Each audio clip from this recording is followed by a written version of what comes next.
Let's make a plot of the velocity profile at the outlet, and we will compare that to the corresponding profile from the analytical solution in the fully developed region.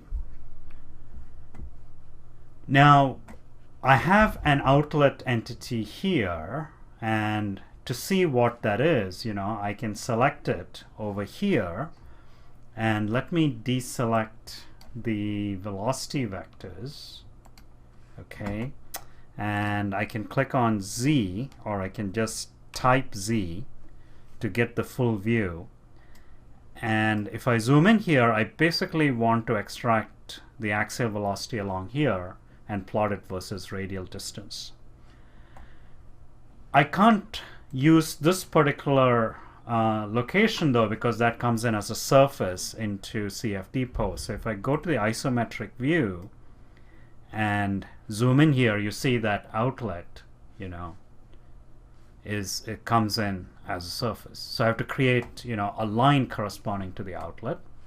I'll go to location, line, and to distinguish from this, I will call it my outlet.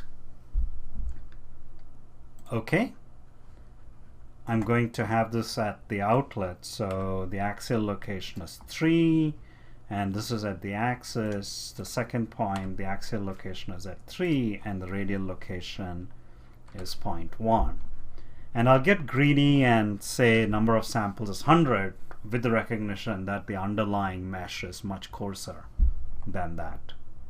And I'll say apply, and that adds that location to the tree, and I can turn it off or on and check that it's that line here.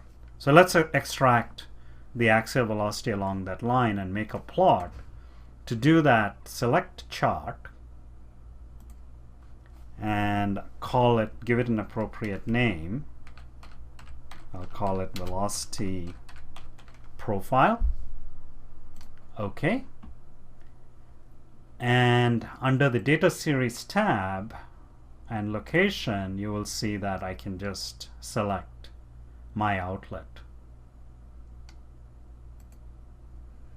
And along the horizontal axis, so what I want plotted over here is the axial velocity.